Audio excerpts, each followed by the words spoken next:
Alright, we got Summoner Duels Survival coming up tomorrow, June 18th, and there is a lot we got to talk about. My name is Dr. Tan, and thanks for tuning in. The map that is expected is the one that you're seeing on your screen. I think it's called Central Garden. We'll go ahead and just go over the terrain, the basics of this map. So, the biggest highlight here is that there's four forest tiles within the dead center of the map, meaning cavalry units won't be able to traverse it at all, but flyers and infantry and armored units will be able to traverse it in here just fine, but flyers would be better at it. Then we have some other forest tiles up here and down here outside of the capture zone, and then two cavalry trenches, and then two more forest tiles in the corners that don't really matter. The starting positions for everyone is the pretty typical starting position with everyone being kind of bundled up and close together. Um, and yeah, that's kind of not really much to say. Not too much else to say about it. Because of the four forest tiles in here, you basically have some choke points that kind of encompass the entirety of the four forest tiles. So a lot of times what you're going to be seeing is people are going to be repositioning a 7-range nuke right here onto like this tile or this tile to try to cover as much space as possible in a quick succession on their first action of the first turn. Having that zone dominance will go a long way, but we've kind of gone into a meta where omni tanks are starting to become more and more prevalent, and nukes are starting to fall down just a little bit. So omni tanks such as Fallen Male Byleth, Emblem Roy, and even like Chosen Legarn are going to be showing up here. And let's not forget about Mythic Nerthus. So the captain skills for this season are, let's see here, it's Might of Myriads, Erosion, and Reversal.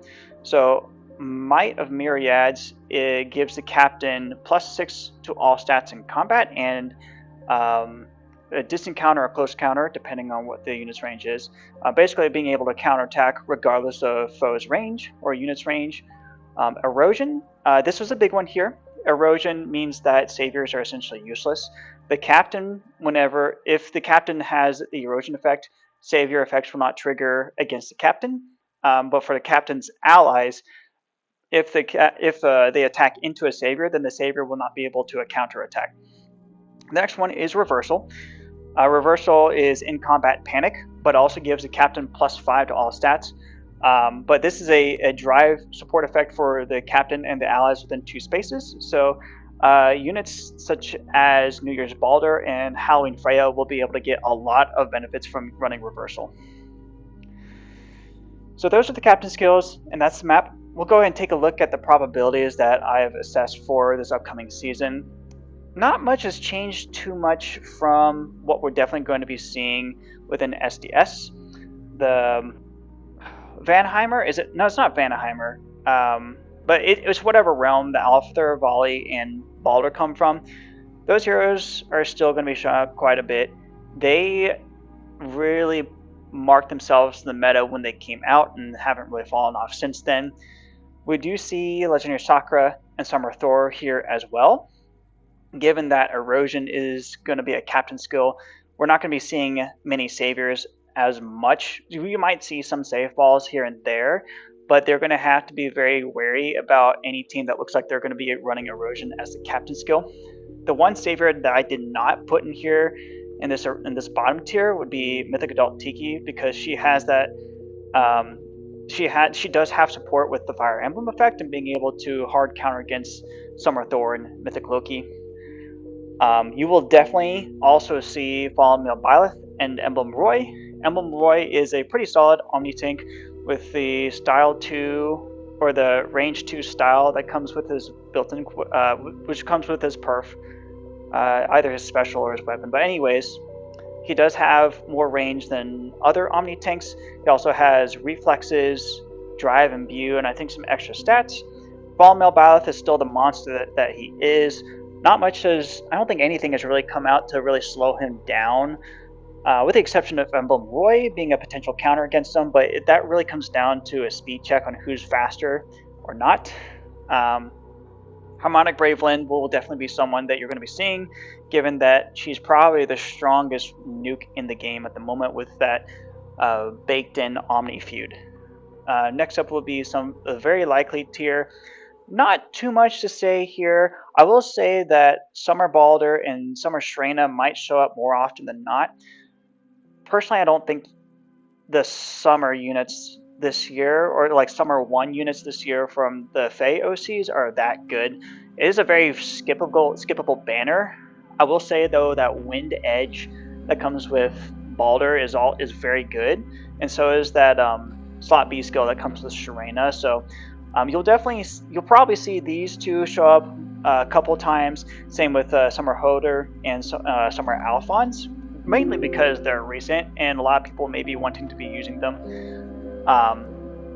Aside from that, not too much else has changed. We do have the Harmonic Brave, Harmonic Brave Alm, Harmonic Brave Micaiah, and Chosen Leg Yarn.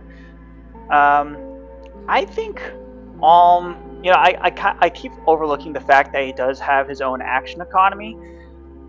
He does have some decent support with attack speed favor. He also gives out attack speed liberate to allies, so he kind of functions as like an action economy sweeper nuke with a 5 range style. So you will definitely see him used on Omni tank teams that want to have some extra speed and extra attack, and favor is also good, and so is action economy. Like, you can't go wrong with that stuff, but his problem is that he might have trouble killing things. Harmonic Brave Micaiah is also a pretty decent support unit. She does provide the penalty inversion at the start of turn, and cleansing 2 penalty statuses at the start of turn as well, based off the priority list. I don't have that priority list pulled up. I probably should have. I keep forgetting that she's not attuned Micaiah with the Omni Guidance effect for everyone, so I did have to slap Guidance 4 on her to help out with my opener. But overall, she's a decent support unit as well. And then next up, we do have Chosen Leg Yarn. She has a lot of stats, with the exception of resistance. But I think if you were to make sure that her stats are inflated with bonuses and her allies' stats are inflated with bonuses, then she can go a really long way on being able to tank and take on units such as Mythic Northuz, Byleth, but I haven't seen her be able to take on Roy. Not too many other changes here in this tier, but we'll go down to the next tier. So Howling Freya will probably get a little more usage than expected, possibly. A lot of people did plus 10 her, and if you were to run her as the captain with reversal, then she's just going to be doubling down on that reversal effect, which is a very hard strategy to counter if you're relying on stat bonuses. I did drop down Mythic Northuz, but she's probably the character I think she's going to be the character I want to highlight in this video, because she, after her remix and refine, she has continued to receive buff after buff with Sturdy Laguz, Wind Edge, and attack speed, rival break, and then her remix and refine. Obviously, when she is properly supported, she is able to take on pretty much anyone in the meta, even at low merges. But you do have to make sure that she has that investment of either Sturdy Laguz or Wind's Edge, preferably Wind's Edge, but that's going to be harder to get given that the first unit to introduce that game came out today. But attack speed, rival break, and her Omni feud effect would be essentially carries her. But yeah, she is going to be the unit to look out for. From what I'm seeing in some ban checks on like Reddit and sometimes in Discord, is that people are overlooking Northuz, and you really shouldn't. There is a copy pasta running around that's going to be coming from CN and JP communities that involve Mythic Northuz, Summer Thor, Entwine Ninian. I forget who the other 2 were, but they almost don't matter. And what I want to say about that team is you should probably ban it, because Northuz and Summer Thor on the same team is a very difficult is already a very difficult team to get through. And then if you put on Entwined Minion support with Nerthus, then she gets that Style 2 support and some extra bonuses, and I think penalties on foes mid-turn. If she is properly supported and your team doesn't have any bonuses because of Summer Thor, then she's just going to kill whoever she wants to kill. So that's my opinion on that copy pasta. If you run into someone that's running that team, my opinion is you should ban it.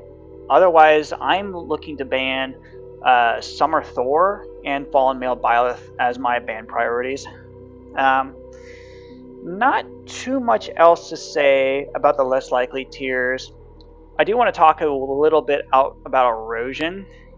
So, erosion, it's almost like one of those skills that influences the meta so much, but not as many people use it as you would think. And the reason being is that because it exists, people are hesitant to bring saviors to their teams. So like, let's say, for example, you're building your teams and you have 4 saviors in there, 1 savior per team, or 1 team's a savior ball. I mean, theoretically that could work, but if you don't ban a team that is bringing erosion, and then your opponent brings that erosion team, then your savior is essentially dead weight or useless and just opens up your team. So that's the scary thing about erosion. Now, because you might be scared about erosion, you decide not to run any teams with a savior on them, such as myself.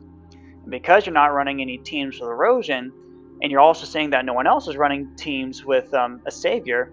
Oh, sorry. If you're not running a team with a savior, and no one else is running teams with a savior, then you're thinking, well, I might as well use one of the other 2 captain skills, Might of the Myriads or Reversal. So it's like no one runs erosion because no one's bringing saviors. So they bring Might of the Myriads and then they bring Reversal instead. But then what if the other team brings 4 saviors and you don't have erosion? So it comes to this weird mind game of, well, now you're having to strategize against teams that you haven't even seen yet. So that's the difficult thing about this season, because I may not be running erosion, and I might not see any teams that are running saviors, or I might see teams like all my teams are running saviors. So what do you do? It's at that point it's kind of just a coin flip. But I think the best way to handle that situation is you essentially run like either all out offense with Harmonic Brave Lyn, with like Legendary Sakura off of their Summer Thor. You run that copy pasta Nerthus team that I mentioned, or you just run properly supported teams with Omni tanks, and you don't rely on saviors at all, and make sure that your Omni tank 1 doesn't die, and 2 is you're able to kill anything else that's staring down your Omni tank. So I think that's essentially going to be the meta. A weird mixture of people running saviors, not running saviors. Either erosion is going to be useless or not, or you're going to be running an Omni tank team that's properly supported and maybe not able to get through a near savior like Shield Fighter for Mortis. So